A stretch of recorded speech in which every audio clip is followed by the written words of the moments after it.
Saludos. A continuación, presento una aproximación importante a la flexibilidad, a la reflexibilidad de un tema apasionante para el doctorado en Ciencias de la Educación, como es el giro de la interpretación, giro del texto, de la unidad curricular administrada por la doctora Lira Méndez Márquez. En su defecto, marco un análisis interpretativo desde mi postura como doctorante, para lo cual me presento. Mi nombre es María Gisela Labrador Toro, de la Universidad Nacional Experimental Simón Rodríguez, Núcleo La Grita. Hablar en este caso del génesis del texto nos lleva a perfilar su origen, el cual se deriva del latín, marcado sobremanera su uso durante los siglos, durante el siglo XX, mitad del siglo XX, de forma cotidiana. Y cuando alcanza pues un estatus conceptual. Ahora bien, para poder esquematizar y estructurar el concepto de texto como simbolismo social, es necesario aventurarnos a conocer qué es la hermenéutica para el francés Paul Ricoeur. No es solo un desciframiento de códigos con doble sentido, sino que se ocupará de cualquier conjunto significativo susceptible de ser comprendido y que desde luego pueda ser llamado texto. A su vez, los códigos en su conjunto forman lo que nosotros normalmente llamamos palabras. Y estas se transforman, pues, por supuesto, en unidades lingüísticas. Estas unidades lingüísticas permiten nombrar elementos y forman parte del acervo cultural de una comunidad. Las palabras por sí solas no logran el grado de concepto, pero si las unimos mediante una hilación o sistematización, podrá hacer referencia a cualquier concepto para ser analizado por la hermenéutica. Por lo tanto, las palabras se convierten en una moneda de valor en los intercambios conversacionales, adquiriendo un valor simbólico especializado. Sin duda alguna, a comienzos del siglo XVIII y finales del siglo XX, donde se conforma un dúo con la noción del texto y el autor, dando pie a conocerse los primeros derechos de propiedad intelectual del lenguaje, luego llevada al ámbito de los estudios del lenguaje como tal. Por lo tanto, Anzola en 1995 define el texto como un pensamiento textuario. Y en ese pensamiento textuario, el autor cuando escribe, ahí manifiesta sus sentimientos, manifiesta ahí lo que es la subjetividad, la intersubjetividad y la objetividad también. Pero no solamente eso, sino que el autor también asume en ese momento de la escritura lo que nosotros llamamos las dimensiones ontológicas, epistemológicas, metodológicas, axiológicas y antropológicas también. También se asumiría de esa forma. La década de los años 70,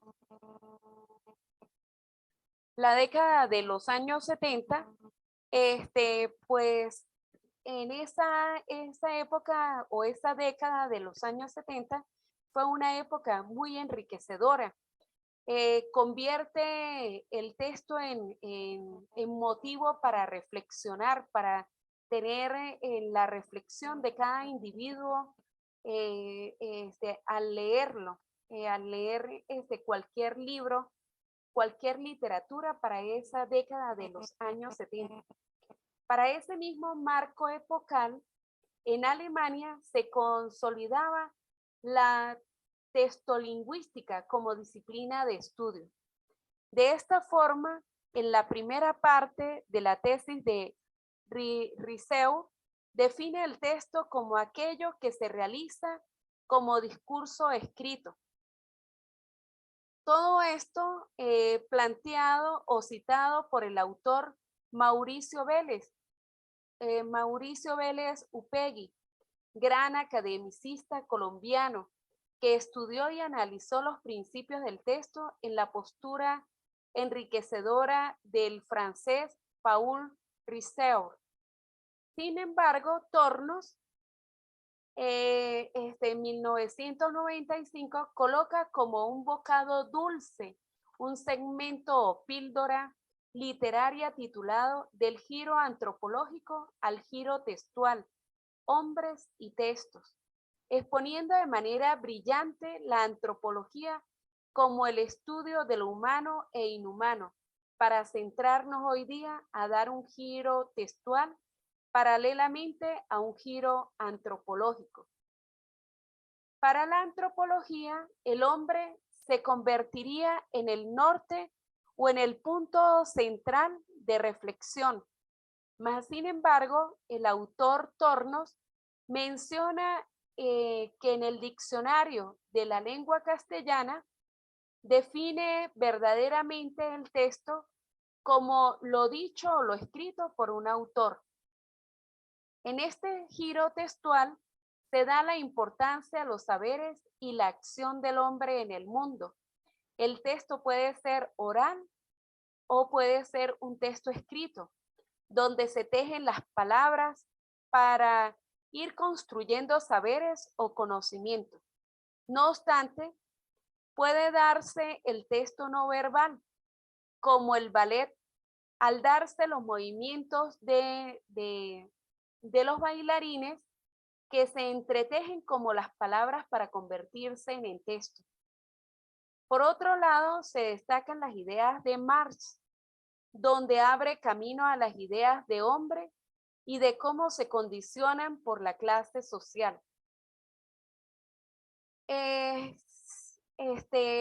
Desde esa perspectiva o visión de analizar el hombre desde la antropología, aparece la semiótica, entrecruzando los caminos de la ciencia humana para contribuir a dar un giro en torno a los textos y con ello a los filósofos que han insistido en atribuir que el hombre es un animal hermenéutico que construye su vida, reinterpretando símbolos que van mostrando sus orígenes.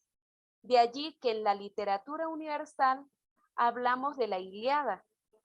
Comenzó con los cantos de Homero, que luego de códigos fonológicos se llevó a códigos escritos. Hilando se construyó conceptualizaciones para, en ese entretejido, lograr de las obras literarias más reconocidas y leídas en la historia de la humanidad. Por tanto, a manera de colofón o de conclusión, la semiótica ha contribuido la hermenéutica ha contribuido junto a la semiótica a dar un giro a la antropología por estudiar al hombre, llevado a las palabras que al hilarse crean sistemas significativos de conceptos para convertirlo en textos que garantizarán saberes y con ellos teorías que como doctorantes nos abrirá caminos a las dimensiones ontológicas, epistemológicas, metodológicas, surcando caminos para dar respuesta a los fenómenos a estudiar, sin dejar de lado la axiología, garante de los valores de acuerdo a la mistura de cosmovisión de cada investigador. Muchísimas gracias por su atención y eso ha sido este análisis desde lo profundo que podemos tener como doctorantes en estos momentos con relación al análisis de estas dos temáticas tan importantes que tienen que ver con el giro de la interpretación, giro del texto, y que ese giro de la interpretación y ese giro del texto nos ha permitido dar desde nuestras investigaciones como, como doctorantes y a otros investigadores que son antropólogos, dar un sentido a lo que es el ser hombre, porque nos ha permitido descubrir a través de esos códigos ancestrales de dónde proviene o de dónde se origina o cuál es el génesis que ha tenido el hombre en la humanidad hasta nuestros días, pero que la semiótica le ha ido acompañando para ir descifrando cada uno de esos códigos que ha ido descubriendo también la antropología. Muchas gracias y eso ha sido todo mi análisis.